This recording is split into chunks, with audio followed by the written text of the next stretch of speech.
Bem-vindos a mais um ConturbiCast. Prospecção é técnica e se aprende. Qual que é o seu big plan? Que não acaba nunca. Exatamente isso. Bora. Bem-vindos a mais um ConturbiCast, seu podcast sobre marketing, empreendedorismo, liderança. E hoje eu tô com o pessoal da MV para falar sobre saúde, health tech, tecnologia, uma empresa que é 100% brasileira, que fica lá em Recife. Estão saindo do eixo Rio-São Paulo. E eu tô aqui com a Morgana Maciel, que é gerente de marketing e comunicação lá da MV. Tudo bem, Morgana? Tudo bem, lá.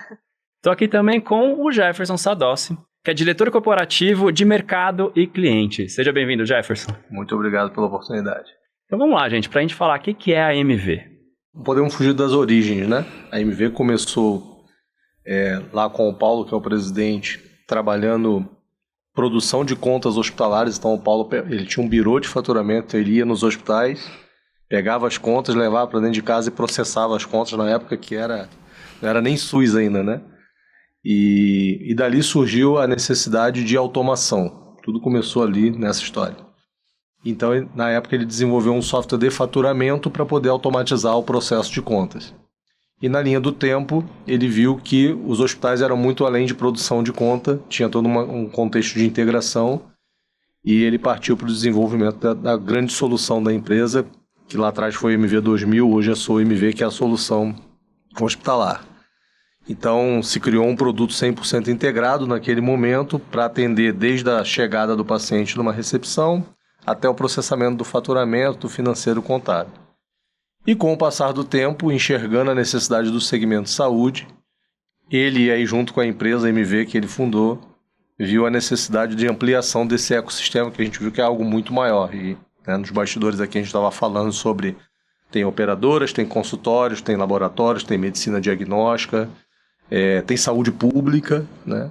Então a gente viu a necessidade de ampliação desse aspecto, então a MV se transformou num grande ecossistema de saúde, desenvolvendo soluções para integrar todo esse ecossistema, para poder empoderar a pessoa com o cuidado da saúde, para que ela possa cuidar da saúde dela na palma da mão, e parcerizando com coisas que ela entendia que ela não ia ter braço para desenvolver, criando um ecossistema onde ela pudesse atrair parceiros tecnológicos que também desenvolvem tecnologias para a saúde, que agregam nesse nosso grande portfólio. Então hoje a MV tem 360 graus as soluções para o segmento de saúde.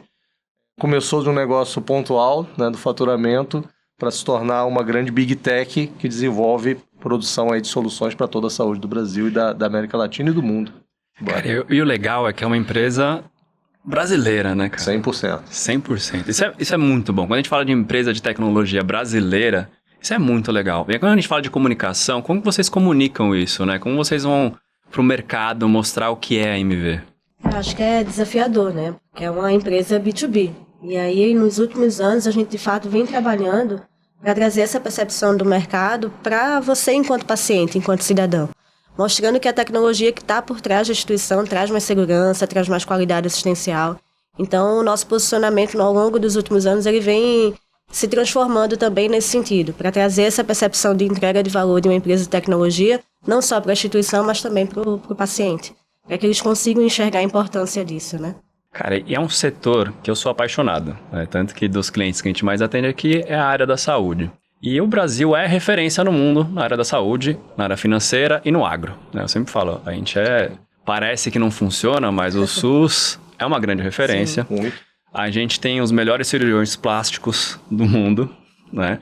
A gente tem várias referências aqui, tanto de oncologia, de cirurgias.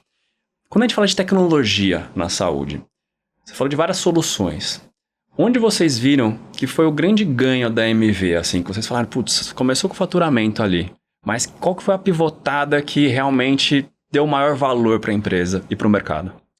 Eu entendo que o grande salto foi no momento que nós conseguimos ter um prontuário eletrônico em que a gente conseguiu a adesão de toda a parte clínica e assistencial. Porque até então nós tínhamos uma solução que ela rodava em toda a operação, mas a camada assistencial tinha muita resistência, porque o produto até então, e nós fizemos 3 prontuários na linha do tempo para aprender a fazer o que nós temos hoje, que foi eleito 8 vezes como o melhor prontuário eletrônico da América Latina. Então nós entendemos que precisava desenvolver uma solução que fosse fácil, principalmente para o médico, que ele é o ator que faz a interlocução entre o paciente e a plataforma e a instituição de saúde. Eu acho que no momento que a gente acertou a mão em ter um prontuário que atraiu o público assistencial, a gente conseguiu dar a virada de chave e fazer com que as pessoas entendessem a importância da tecnologia. Cara, e Morgana, você que tá lá 16 anos, o que você viu dessa evolução, assim, e o que você sente que te trouxe de conhecimento na vida?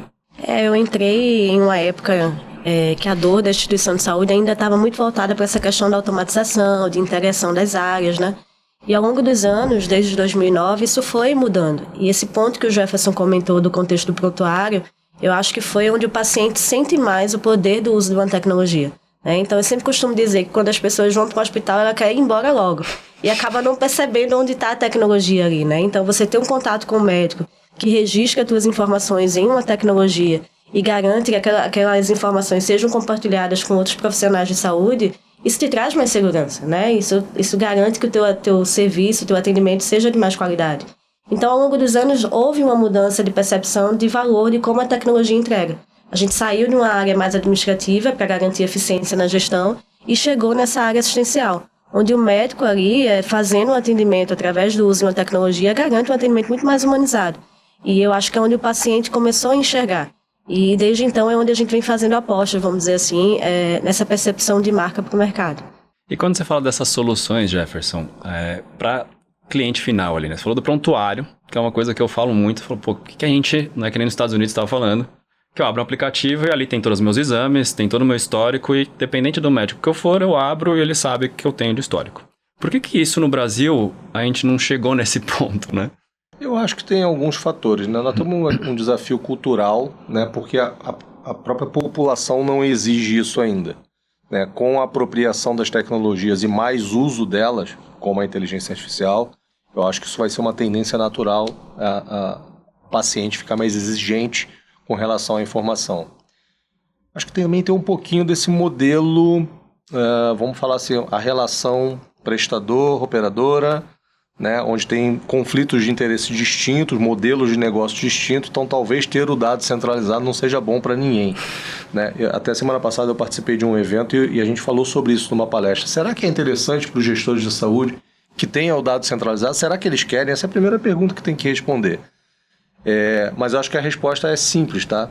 Eles não têm opção, porque as pessoas vão exigir o seu dado centralizado como é em outros países. Isso não é uma questão de opção. Eles gostando ou não, sendo bom para o modelo de negócio ou não, vai acontecer. Que nem tem o Open Finance, vai ter o Open Health. Vai ter o Open Health. Não tem como, isso é inevitável. É isso aí. Hoje isso já é uma realidade, tá? Nós já temos modelos criados, principalmente no meio Unimed, onde você tem a pessoa tem o dado dela empoderado na palma da mão.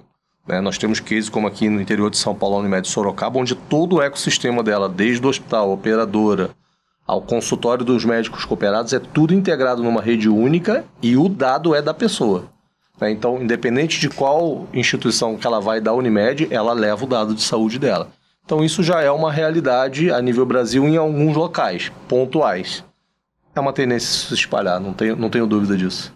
Que demais. E quando a gente fala de marketing B2B, o que vocês fazem de ação, né? Seja LinkedIn, eventos, como vocês vão para o mercado para vender, né, a MV? Eu acho que a gente tem algumas frentes assim, de estratégia, né? O mercado da saúde ele ainda é um pouquinho conservador. Eu acho que ele vem mudando com o tempo. Então, eventos... Generosa ela. Evento é, de fato, um pilar bastante forte na linha da gente, no contexto de estratégia de marketing. É lá que muita coisa acontece. Então, esse ano, por exemplo, a gente vai participar de mais de 60 eventos ao longo do ano. E aí, evento é onde a gente se posiciona, fortalece no contexto de branding, mas também é uma ótima oportunidade de gerar negócios. Então, o ROI de evento é muito positivo para a gente, porque de fato as pessoas vão lá, têm a chance de conhecer um pouco mais das nossas soluções, conhecer cases, e lá as coisas acontecem. Então, às vezes, a negociação vem ao longo dos meses e acontece um evento, ele vai lá e assina um contrato.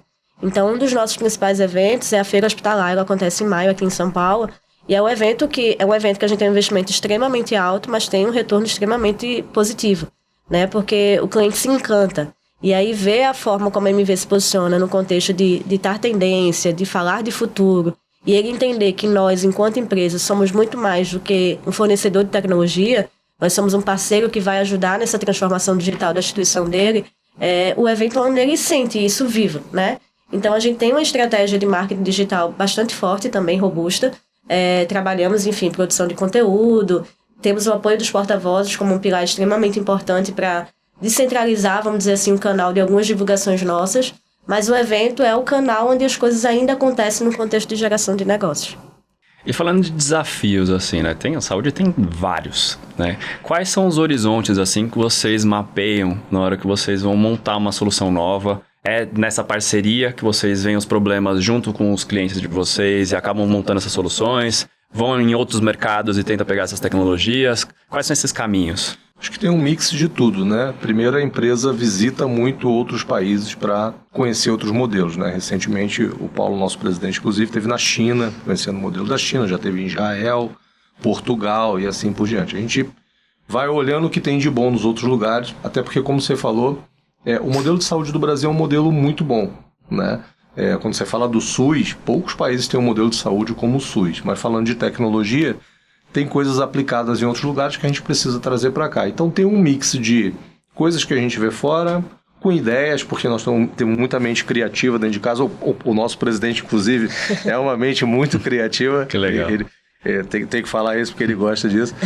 E também a gente ouve muito o mercado e os clientes, né? Porque os clientes também pedem. A gente tem um desafio grande porque o mercado da saúde tem pouca padronização. Sabe? O mercado, eu falo isso abertamente, o mercado tem muita vaidade, né, de que eu sou melhor do que você, eu faço melhor do que você, e aí por isso o teu produto para mim tem que ser diferente do dele, e tem isso mesmo, eu tenho provocado isso, e aí isso faz com que ele tenha menos padrões, né, e isso dificulta para quem desenvolve tecnologias. Mas a gente busca ouvir todos e tentar estabelecer padrões que a gente consiga levar para todos. É muito difícil, porque a vaidade ainda sobrepõe. Mas a gente chega lá, a gente cria bastante inovação, né? Como eu falei de cases aqui que a gente tem, e diria que é uma cocriação. É uma cocriação. Você falou de ecossistema, né? Eu acho que a tecnologia sem ecossistema, ela não consegue prosperar, né? Eu acho que você tem que nutrir isso, por isso tem o poder dos APIs. Né? O API é pensado em ecossistemas. Não tem como você falar, vou abrir meu API aqui e fazer o negócio funcionar sem ter um ecossistema ali para dar suporte também. Não adianta você abrir e achar que vai funcionar sozinho. Quando vocês falam dessa interoperabilidade, como vocês conseguem integrar isso com outros sistemas, hospitais, operadoras? Qual que são esses fluxos de informações, assim, como funciona?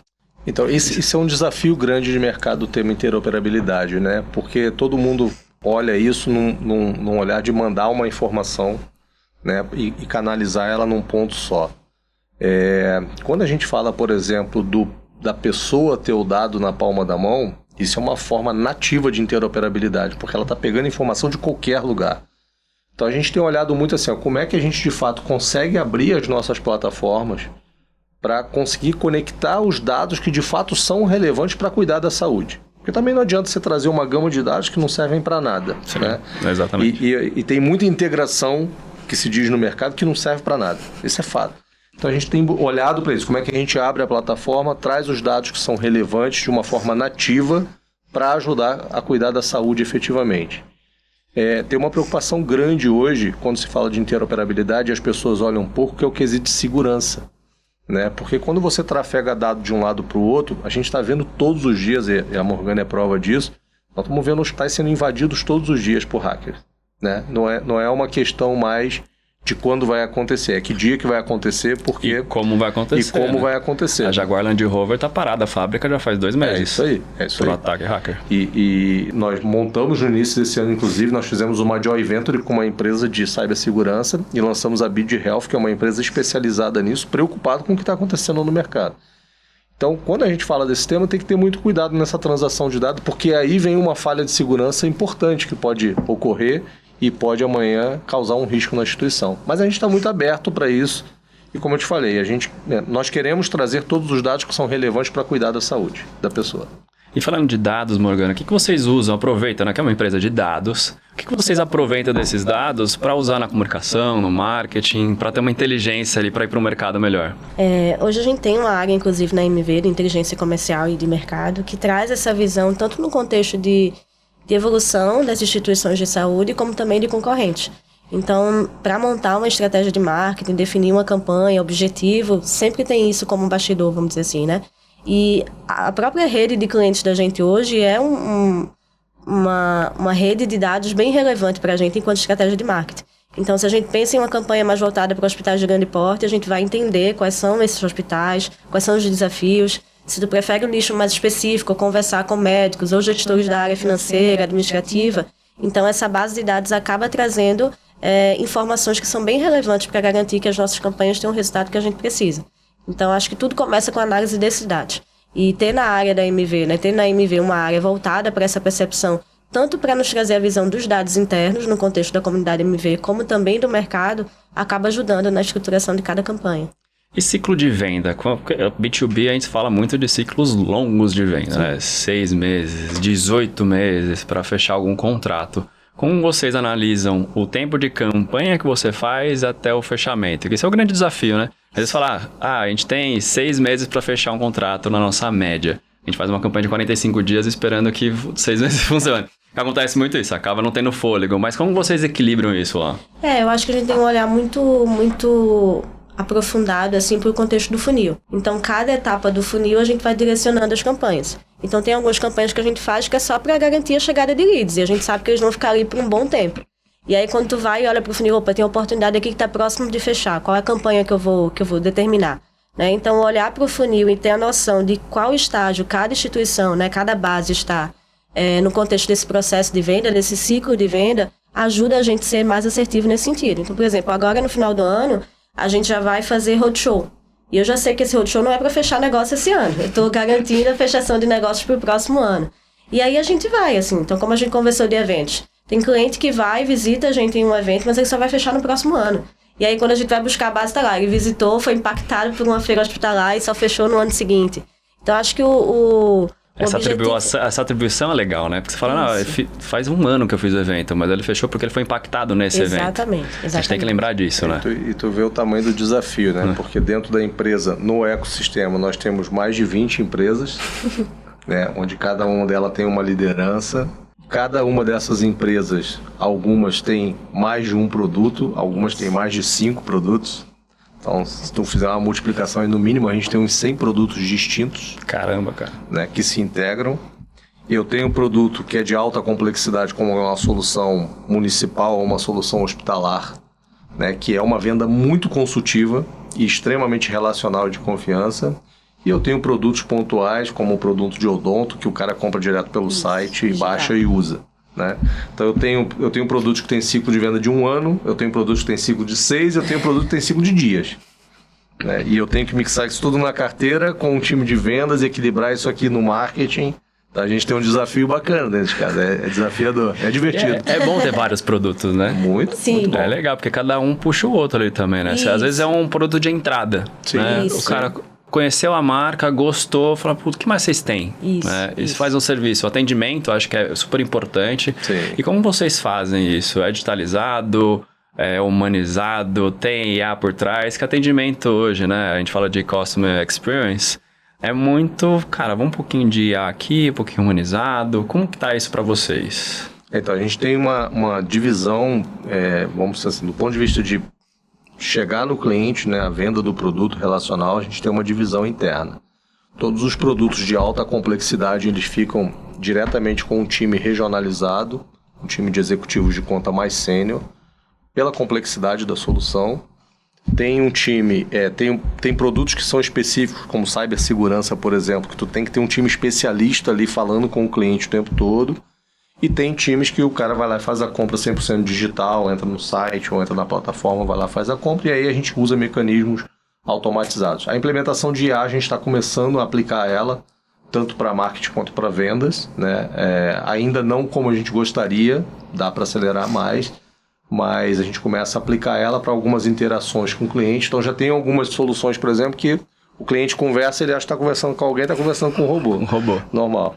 Mas Isso a gente tem essa segmentação, né, dentro de casa. Isso melhorou muito, né? Porque antigamente tinha a árvore de relacionamento que vinha no chat e aí tinha muitas falhas. Agora com a IA generativa isso melhorou muito, né? O fluxo, né? Consegue ser mais fluido e entender mais o cliente e gerar negócio a partir dali. Perfeito. Né? Falando de geração de negócios, onde vocês veem que o Brasil tem mais oportunidade, assim?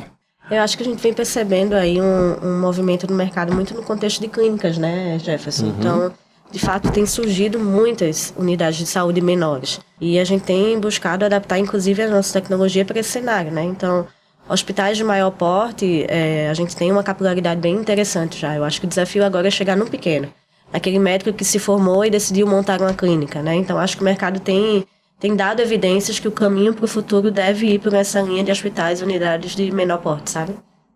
E eu complementaria aí, eu acho que tem uma provocação para o poder público, né? Quando você vai a âmbito, principalmente municipal, a automação e informatização da rede de saúde ainda é muito precária, né? Você tem pouquíssimos, por exemplo, você tem poucos municípios no Brasil que você vai de uma unidade para outra e ele tem um prontuário único, né?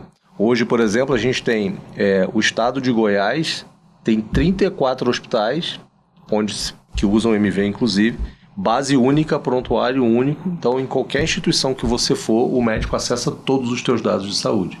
Mas esse é um trabalho pontual de um estado, né? Quando você desce isso a nível municipal, você tem pouquíssimos municípios informatizados com plenitude, né? E aí acontece muito o que a gente estava discutindo no bastidor, né? O paciente vai num lugar, pede um exame, volta para casa, o paciente passa mal, aí ele resolve não ir na mesma unidade porque ele não gostou do atendimento, ele vai em outra, o médico vai lá, pede o mesmo exame, gera um custo em duplicidade para o município e o pior, não resolve a situação do paciente por não ter um prontuário. Então acho que no âmbito municipal, principalmente, tem uma oportunidade gigante de aplicação de tecnologia para a saúde. Mas aí, na hora que tiver o prontuário na mão do consumidor, também pode munir um pouco, mitigar um pouco esse problema. Porque já vai chegar com um prontuário ali que não vai depender tanto do município. Ou você acha que isso é uma coisa que vai ser muito do particular e menos do SUS, por exemplo? Eu acho que na linha do tempo vai se estender para todos. Acho que a iniciativa vai começar sim pelo particular, que é quem tem mais capacidade de rolloutar isso, mas acho que na linha do tempo isso vai para o público. O povo vai ficar mais exigente de ter esse controle. E a gente tem falado sobre isso quando a gente discute as campanhas, né? Chegou num ponto que talvez não faz mais sentido a gente ficar discutindo com as instituições de saúde a aplicação de tecnologia. Chegou num ponto da gente começar a provocar a população se ela não tem que exigir a tecnologia, porque eu acho que ela vai forçar isso, sabe? Eu acho que nós vamos forçar isso no dia a dia. Gera essa demanda, né? Nós vamos gerar.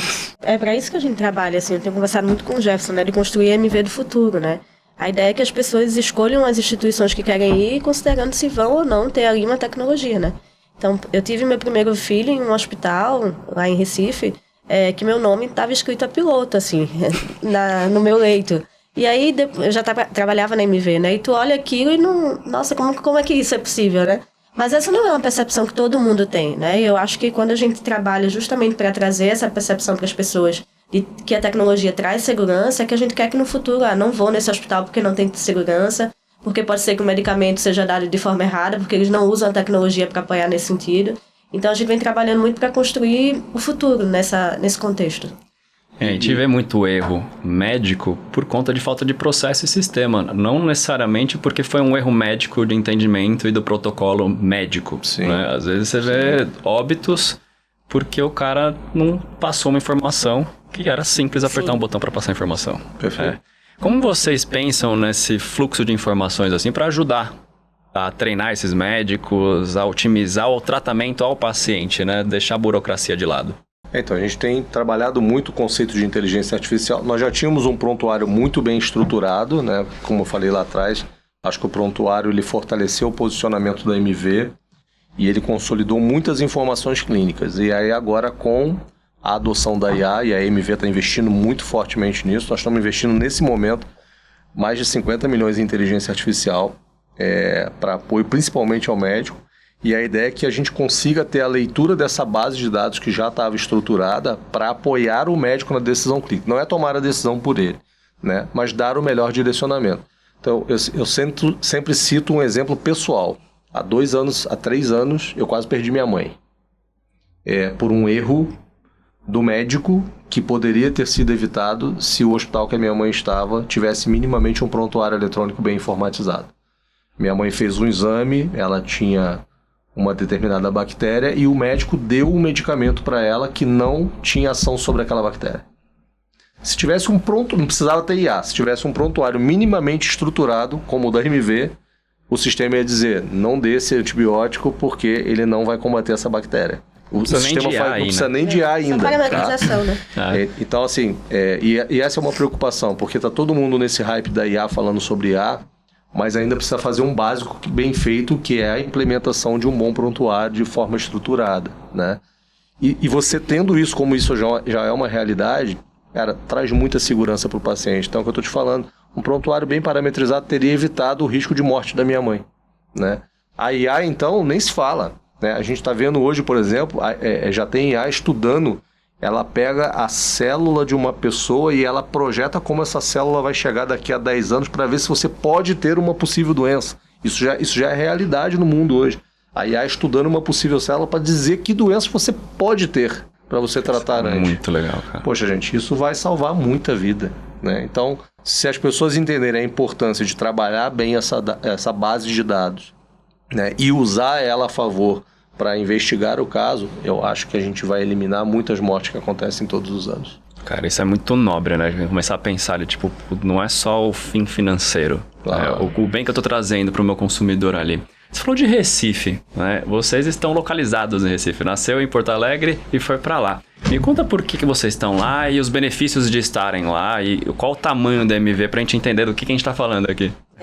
Então, Paulo, né, ele foi para Recife para fechar um contrato e acabou se apaixonando pelo carnaval, pela cidade e ficou, né? Foi ficando. Hoje nós temos uma sede, né, que mais de 1.000 colaboradores ficam nessa sede, os demais estão espalhados em outras filiais do Brasil. E é uma sede que eu costumo dizer que traz a potência e a grandiosidade da MV, né? Então, hoje a gente recebe vários clientes para fazer uma imersão, que a gente chama de MV Day, para que eles consigam enxergar a percepção do quão grande a MV se tornou ao longo dos anos, né? Temos escritório, inclusive, no Porto Digital, né, para trazer essa percepção, inclusive, da marca num centro de onde tudo acontece no contexto de tecnologia. O Vale do Silício brasileiro. Exatamente. Então, acho que é isso, assim, a gente está nessa nova série desde 2011 ou 2012, se não me engano. Todos os colaboradores que chegam, de fato, enxergam essa percepção de quanto a MV, de fato, é uma empresa grande de tecnologia, a maior health tech nesse sentido, e criam conexões muito em virtude do que a gente consegue proporcionar, né? Então, é uma sede que, no contexto interno, tem várias possibilidades, né? Academia, refeitório, restaurante. Isso acaba retendo talentos e facilitando para que as pessoas também se cuidem dentro da instituição, né? Dentro da sede. E é pertinho do aeroporto, então tudo funciona, a gente rapidinho tá disponível e de fácil acesso para visitar outros locais do Brasil. Tem quadra de vôlei. Quadra de vôlei, que é um hobby do presidente. Isso. Ele curte o vôleizinho de praia e tal. Tem uma quadra de vôlei lá dentro. Bom demais, cara. E falando de liderança, né? Uma coisa que eu gosto de puxar muito aqui é sobre liderança.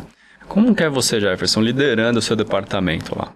Rapaz, é um desafio, né? Porque eu tenho quase 200 pessoas no meu time. 200 pessoas, eu tenho pessoas com 38 anos de MV, 30, 25, 21 anos. Eu tenho pessoas de 60 a mais, eu tenho pessoas de 20. Você tem quantos anos de MV? Eu tenho 22. 22 anos de MV. Já é maior de idade, já? Maior de idade, já estou independente. Mas, brincadeiras à parte, assim, eu busco conciliar... eu entendo que assim, o papel do líder é viabilizar as pessoas, né? Eu não acredito no líder que gosta de ficar mandando. Sabe, esse negócio de ficar no ar-condicionado dando canetada nos outros não é minha praia. A turma que trabalha comigo sabe disso. Eu gosto de dar autonomia para as pessoas, eu gosto de atribuir papéis e responsabilidades e gosto de apoiá-las para que elas desenvolvam o melhor trabalho. Eu me realizo quando as pessoas crescem na empresa, como eu já tive na linha do tempo várias pessoas que inclusive me sucederam. Eu fui diretor de regionais na linha do tempo e algumas pessoas vieram para o meu lugar para eu ir para o corporativo. Então eu fico muito feliz quando eu vejo esse tipo de movimento. Acho que o grande papel do líder é escutar as pessoas. Obviamente você tem alguns momentos que você precisa liderar algumas frentes e dar algumas determinações que também são importantes. Mas eu acho que ouvindo as pessoas e principalmente conseguindo conciliar as especialidades, né? Porque também tem muito esse rótulo, assim, tem gente que acha que para ser líder tem que conhecer tudo.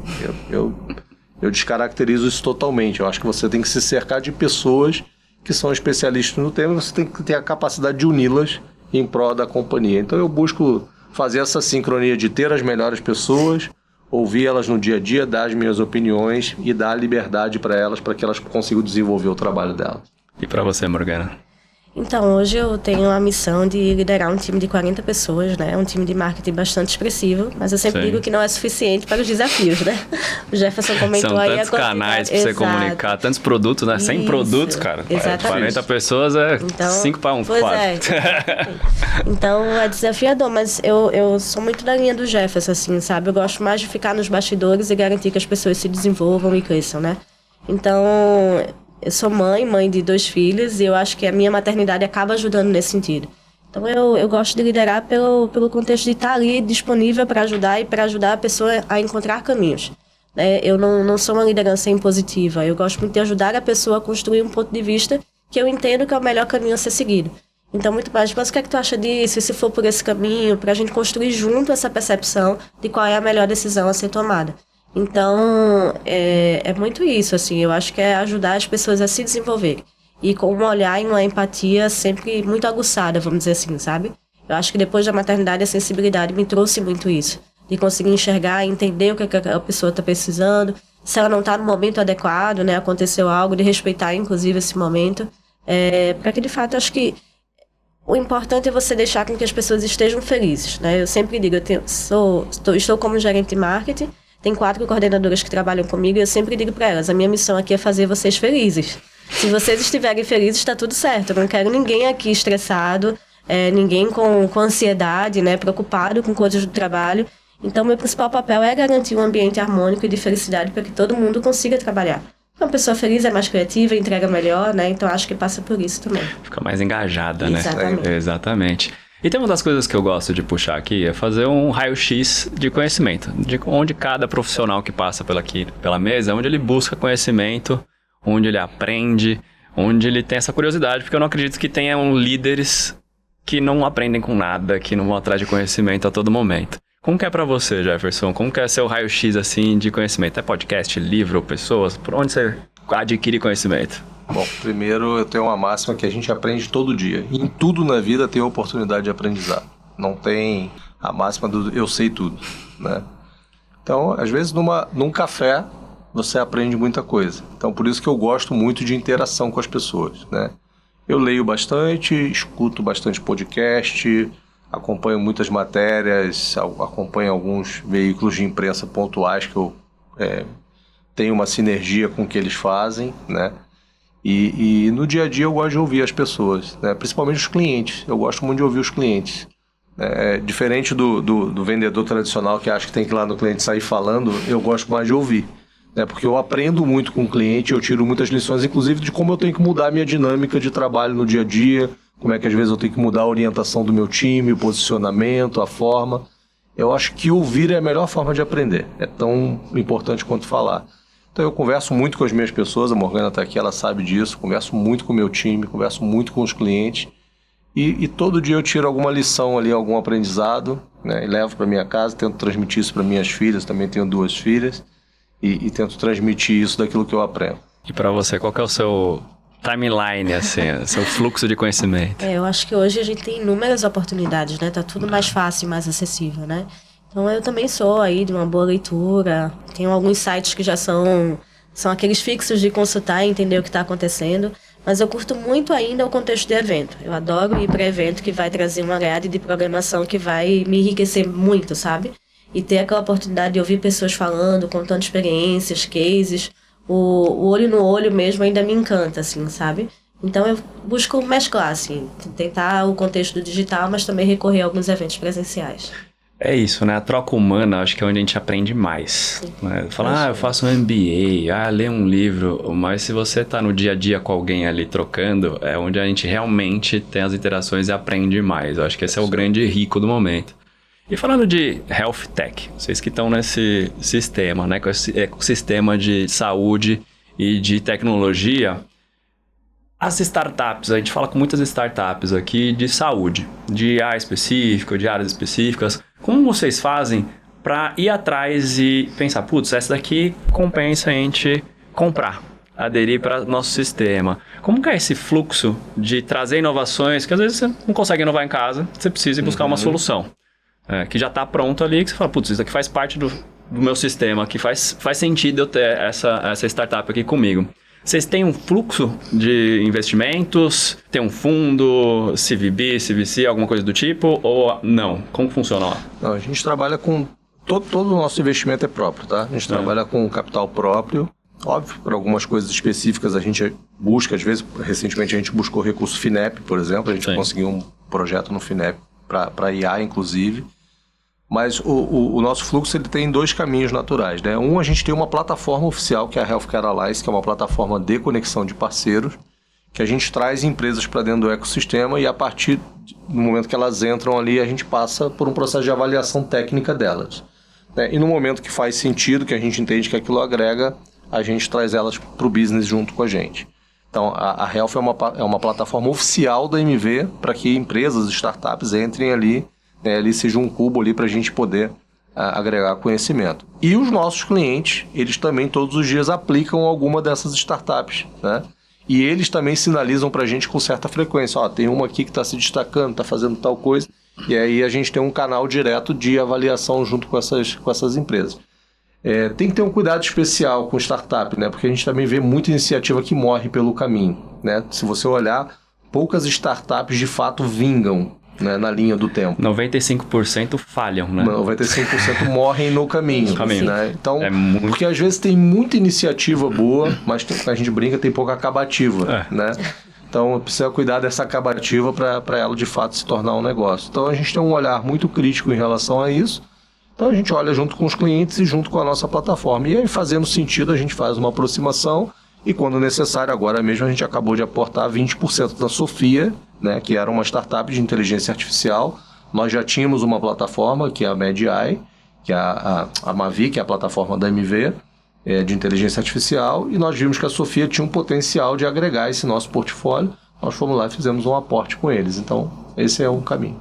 Quando vocês falam de fundo, né, o FINEP, por exemplo, pegam assim, vocês acabam comunicando isso, é favorável para vocês, como fundo de pesquisa? Como vocês conseguem, com isso, transformar em negócios? Recentemente, né, como o Jefferson comentou, a gente fez uma comunicação com o mercado, né, um direcionamento, inclusive, do nosso presidente do Paulo.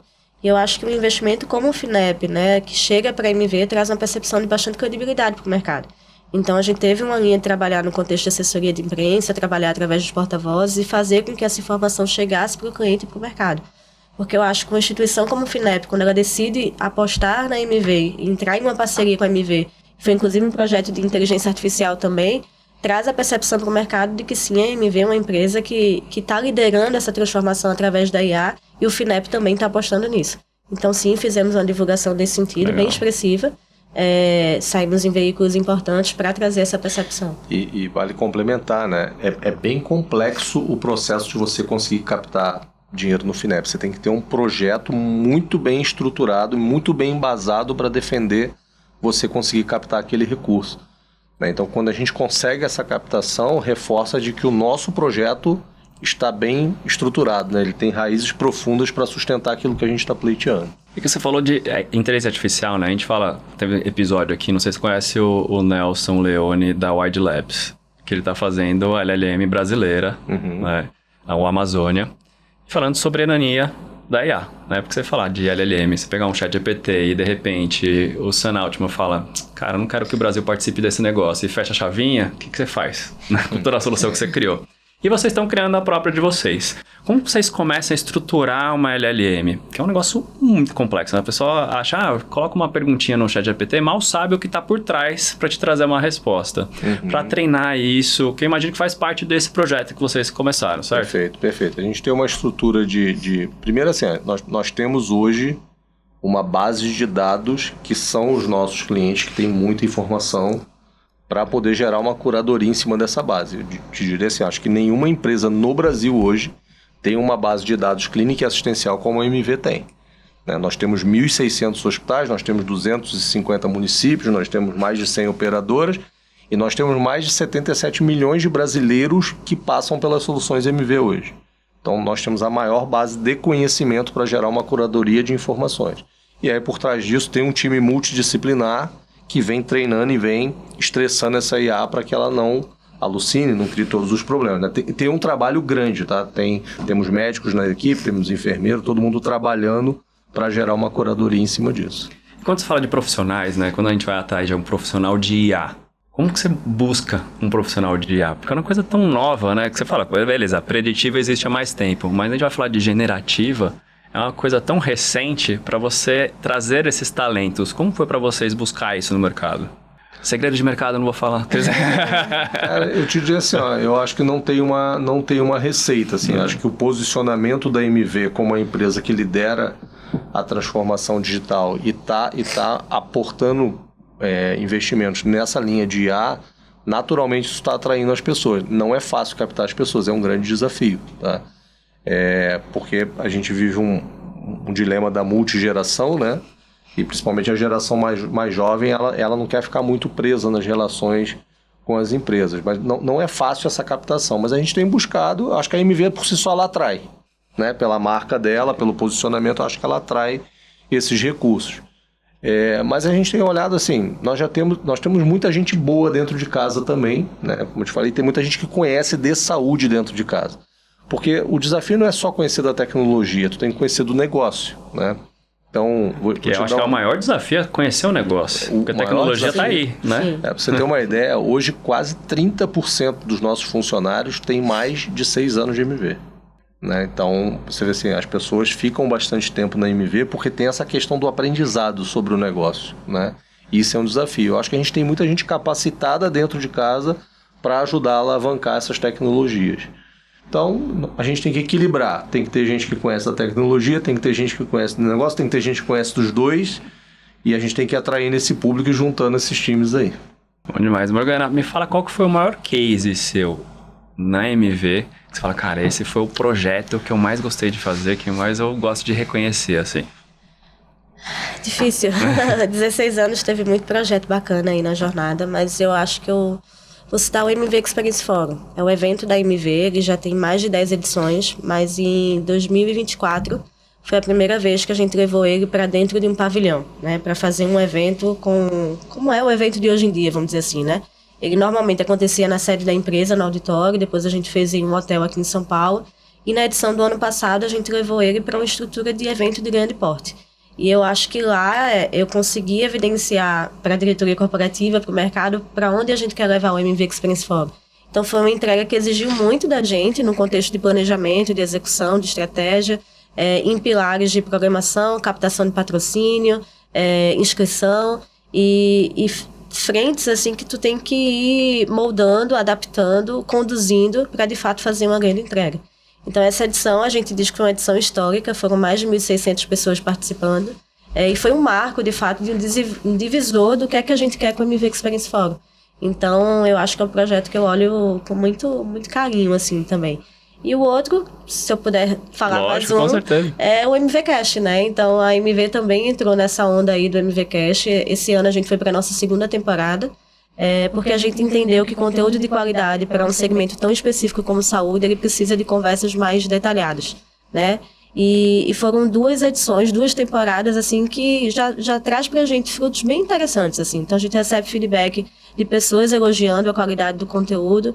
Então acho que foi uma iniciativa ousada, vamos dizer assim. Nenhuma empresa do perfil da gente tem uma iniciativa como essa, bastante desafiadora, de procurar as pessoas certas para conversar, conseguir a agenda, definir pautas, em um segmento que vive mudanças o tempo todo, né? Então acho que esses 2 projetos, eu diria assim, tem um lugar especial no meu coração. Cara, quando você fala de podcast, né, a gente fala de saúde, e eu acho que é um dos formatos mais legais para você desenvolver assuntos profundos de saúde, né? Você vê podcasts médicos, eu acompanho alguns gringos que tem mais de 3 horas de podcast, de conversas profundas sobre longevidade, sobre tecnologia na saúde, o que eu posso plugar ali para trazer mais benefícios para mim. Eu acho que eu acredito muito, estou numa mesa de podcast, eu faço isso há alguns anos já, sempre puxo essa sardinha. E aí eu perguntar para você, o que vocês te trouxeram já de resultado já com o podcast, que eu gosto de, trazer para cá. Então, foi relacionamento, a audiência, o que vocês conseguiram trazer com o conteúdo? Legal, eu acho que a audiência foi um ponto importante. O MVCast, ele nasceu como uma estratégia de fortalecer o canal do YouTube da MV, né? A gente vinha muito em uma prática de vídeo que ia para a rede social e ia para o YouTube, e a gente sabe que isso não funciona, né?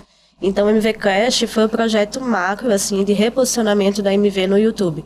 E ele trouxe frutos, de fato, de engajamento, visualização e também de relacionamento, né? Então, relacionamento no contexto de quem a gente convida para participar e vídeos que a gente conseguiu mais de 100 mil visualizações. Legal. E através do podcast a gente faz os shorts, né? E isso acaba trazendo mais visibilidade também em temáticas que hoje estão muito em alta. Então, a ideia é trazer essa percepção de autoridade e de conhecimento da marca MV também para o contexto do YouTube. Então, foram 2 temporadas, acho que você deve lembrar no começo, os primeiros vídeos acabam não engajando, tu vai ficando aflito, né? Mas Cara, aí essa segunda temporada... O problema é que isso acontece continuamente, né? Pois é. Então, a concorrência é muito grande, né? E aí, hoje tu já vê os vídeos da segunda temporada engajando num time muito mais rápido do que o primeiro. Sim. Então, acho que é a resposta que a gente precisa para entender que estamos no caminho certo, né? Então, acho que teve resultados nesses 2 sentidos. Falando de cases pra você, Jefferson, qual que você puxa assim? Pode ter 2 também, já que é pra equilibrar com 2 que ela falou. Pode ser 2 projetos também que você fala, cara, esses são 2 que me recordo assim.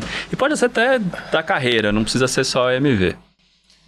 Cara, se eu puxar da carreira, a gente passa o dia inteiro aqui falando no podcast, que tem muita história legal. Eu posso falar de 2 negociações interessantes. Projetos, eu fui da área de projetos por muito tempo, eu tenho alguns projetos interessantes que eu passei, mas eu vou relatar 2 negociações interessantes que eu tive. Numa negociação, eu tinha um amigo que ele tinha um hospital no Rio de Janeiro e a família dele era muito, muito rica, eles eram bilionários. E um dia esse meu amigo chegou e falou assim, tu tem um desafio de convencer o meu avô a colocar o MV aqui, porque o meu avô não acredita, ele montou o hospital. E aí eu fui para a mesa de negociação com o avô e eu comecei a falar dos benefícios da MV, babá. E aí, em um dado momento, o avô me cortou e fez, meu filho, deixa eu te falar uma coisa. Aí ele começou a contar tudo que ele tinha feito na vida e tudo que ele tinha, além do hospital. Ele tinha construtora, tinha uma série de outras coisas. E aí, em dado momento, ele virou para mim e falou assim, deixa eu te fazer uma pergunta, você é milionário? Aí eu disse, ainda não, mas um dia seria. Ele disse, pois eu sou bilionário. Desse jeito pra mim. E aí eu entendi que ele deu a mensagem do tipo, tu não vai conseguir negociar com esse argumento, né? E aí eu entendi a provocação dele, a gente foi discorrendo e em dado momento eu fiz pra ele, olha, o senhor é bilionário, mas o senhor não tem um hospital que tenha a melhor tecnologia da América Latina. Então o seu hospital está para trás. E aí, nesse momento, ele olhou para mim e falou, agora você me deu um argumento de comprar a tua solução. Então, essa foi uma negociação divertida, porque o cara jogou na minha cara mesmo.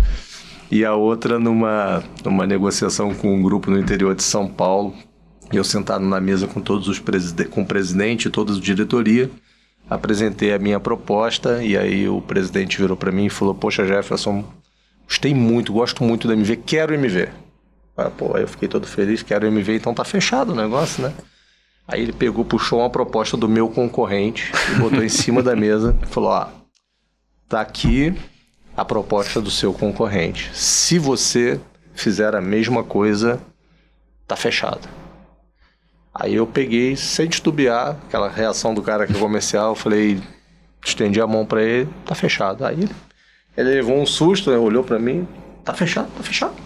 Tu não vai olhar a proposta? Não vou olhar a proposta. E aí eu peguei, levantei, ele falou, vamos fazer uma foto. Aí quando eu levantei, eu fiz, doutor, mas tem uma condição no que eu aceitei aqui. O quê? Eu vou implantar a solução do meu concorrente.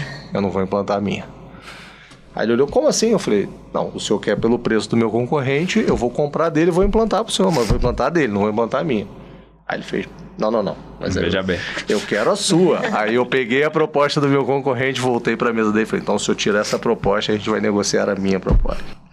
E dali eu saí com o negócio fechado e do jeito que eu queria. Então foram 2 passagens divertidas de negociações que eu tive na linha do tempo. Cara, são umas coisas, são uns estalos, né? Tipo, na negociação, às vezes você vem com bolas curvas, né? Uma dessas é uma bola curva. Sim. Né? Você fala, cara, vou cobrir a oferta. E normalmente a tendência é, cara, eu vou cobrir, né? É isso aí. Se você não se preparar e tiver bagagem ali e inteligência emocional, porque você só consegue fazer isso porque você tem inteligência emocional. Sim. Senão, não conseguiria. Bastante frieza na hora. Tinha um executivo de conta que estava cuidando da conta do meu lado. Na hora que eu falei isso, ele ficou branco. Depois ele falou pra mim, cara, eu jamais falaria isso pro cliente. Eu digo, aí temos que ter frieza. Senão, e a autonomia da alta liderança também de deixar você conseguir fazer isso, de negociação. Claro, né? claro. Eu acho que isso é super importante também, deixar claro, porque às vezes o vendedor não consegue ter. né? Na hora da negociação, esse tipo de autonomia. É isso aí. Então, é super claro isso. E pra gente chegar à nossa reta final aqui, se fosse para deixar uma mensagem, Morgana, para quem está entrando na área de Health Tech, né, que está querendo começar na área da saúde, entender tecnologia, entender esse consumidor e fazer a coisa acontecer, na sua área de comunicação e marketing, que mensagem você deixaria? Eu acho que é buscar conhecimento, de fato, assim, sabe? Saúde é um negócio muito específico e, como eu comentei, não é algo que as pessoas querem se aprofundar, né? Eu acho que a gente vem mudando aí o contexto das pessoas cuidarem mais da doença, da saúde e não tratar a doença. Isso acaba trazendo uma conexão melhor.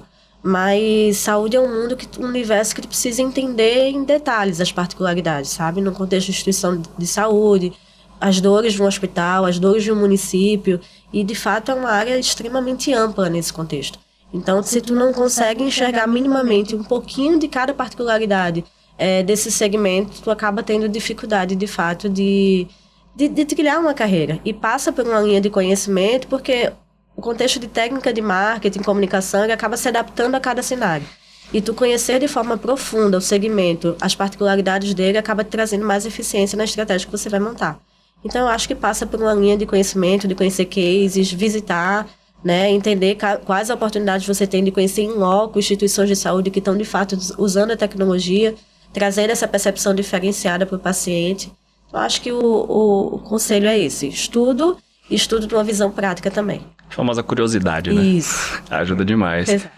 Eu tenho um momento aqui no podcast que eu gosto de derrubar vieses. E quando a gente está muito no Rio, São Paulo e eixo Rio-São Paulo, a gente tem alguns vieses, né, que a gente acha que o Brasil é que nem aqui. Que viés a gente pode derrubar hoje, Jefferson, para a gente derrubar aqui, né, paradigmas da saúde que vocês veem lá no Nordeste, que a gente tem um achismo aqui em São Paulo, por exemplo. Pensa assim, né? Que preconceito a gente tem aqui com o mercado do Nordeste, por exemplo, na área da saúde, né? Por exemplo, algum achismo médico de algum hospital, alguma indústria. Você fala, cara, não é assim que acontece lá. Vamos usar isso daqui como bandeira de, tipo, conhecer como o mercado é fora desse eixo Rio-São Paulo. Primeiro, que fora do eixo Rio-São Paulo tem muitos profissionais de altíssima capacitação. Né? Tem, no Nordeste, por exemplo, você tem instituições como o RHP, o Real Hospital Português, cara, que são instituições que atendem uma população gigante com tecnologia de ponta e altíssima capacidade. Então, eu acho que tem sim um pouco de preconceito em relação a outros estados, né, que talvez lá tenham menos recursos, mas eu discordo. Acho que a gente tem estados que têm uma alta produção com profissionais de muita capacidade. Você pega a região norte, tem hospitais sendo construídos na região norte, que eu garanto para você que dão de 10 em muitos hospitais que tem em São Paulo, capital. Né? Então, acho que talvez as pessoas conhecem pouco, vão pouco, conhecem pouco os recursos. E por conhecer pouco, fica essa relação de distância e fica enxergando sempre o local e achando que o eixo aqui é sempre central. É óbvio que São Paulo tem uma capacidade de produção maior pela volume de dinheiro, inclusive, que gira em São Paulo. Não dá para a gente descaracterizar isso. Mas eu vejo muito investimento. Recife é um polo tecnológico. Recife é um polo tecnológico maior que São Paulo, inclusive, né? Do ponto de vista de tecnologia. Então, assim, porque as pessoas não olham, talvez tenha um pouco dessa questão do distanciamento. Às vezes é difícil chegar, né? Eu vejo, assim, às vezes a gente quer fazer um MVDI com clientes, né? A gente quer levar os clientes na nossa sede. Às vezes, quando ele olha o tempo de deslocamento, ele fala, 3 horas. Talvez isso cria um pouco das barreiras. Mas, a nível profissional, eu acho que os lugares não perdem em nada. Com certeza absoluta. Show de bola, gente. Obrigado pela agenda de vocês aqui com a gente hoje. Compartilhar conhecimento, o que é a MV. Eu acho que foi um prazer. É sempre uma ótima oportunidade de conversar um pouquinho mais sobre esse mundo de saúde, né? Que é distante das pessoas. E principalmente para que as pessoas consigam enxergar como a MV aí vem trabalhando no contexto de liderar a transformação digital da saúde. Então, a nossa essência tem muito a ver com o nosso propósito, que é empoderar a sociedade para o cuidado da saúde. E isso passa por uma linha da saúde digital, né? Então, é uma ótima oportunidade. A gente agradece o convite. Foi ótimo debater um pouquinho mais e trazer a visão de como a MV, de fato, está transformando o segmento. Bom demais. Bom, primeiro agradecer a oportunidade de estar aqui com vocês debatendo um pouquinho. Eu deixaria a seguinte mensagem, em especial para os gestores de saúde. Quem não entender que a tecnologia já é uma realidade para fazer as transformações vai ficar para trás. Isso é fato. Eu falo sempre nas palestras que eu faço, ninguém levanta da sua cama e diz assim, hoje eu vou num hospital. Todo mundo vai por uma necessidade, né? Eu não vou para uma instituição de saúde porque eu quero. E é insuportável você ir para dentro de uma instituição e às vezes ficar 1 hora, 2 horas esperando para ser atendido ou esperando para ter um exame e você tá lá com dor, passando mal. E hoje já tem instituições em que usam a tecnologia para fazer com que isso não aconteça com o paciente, né? Então, eu uso sempre o exemplo da Unimed Sorocaba, que é um case porque ela faz isso, ela faz com que a pessoa não saia de casa para ir para a instituição, porque ela disponibiliza uma teleconsulta para a pessoa ser atendida em casa, ou ela diz para a pessoa, você mora a 10 km de distância e o meu tempo de atendimento aqui está de 1 hora. Não venha agora, senão você vai ficar sentado na recepção. Então, já tem tecnologia sendo usada para isso. Então, qual é a dificuldade das nossas instituições de saúde, os nossos gestores entenderem que isso é necessário, isso precisa ser aplicado? Porque as pessoas se esquecem que um dia todos nós viramos paciente, né? Eu viro, você vira, e eles viram paciente um dia. E ninguém gosta dessa burocracia. Então, quem não entender que isso já é uma realidade vai ficar para trás, né? Então, tem que aderir a esse movimento, tem que participar. E eu diria mais assim, quebrar um pouco da vaidade que eu falei lá atrás, de querer ser melhor que o vizinho, mas às vezes até copiar o que o vizinho faz, porque ele já tem coisa boa, já tem coisa pronta, é só replicar. Então, eu acho que tem capacidade de uma replicação rápida para a gente ter um modelo de saúde melhor. Show de bola, obrigado, gente. E você que gostou desse episódio, deixa seu like, seu comentário, compartilha com seus amigos e até a próxima.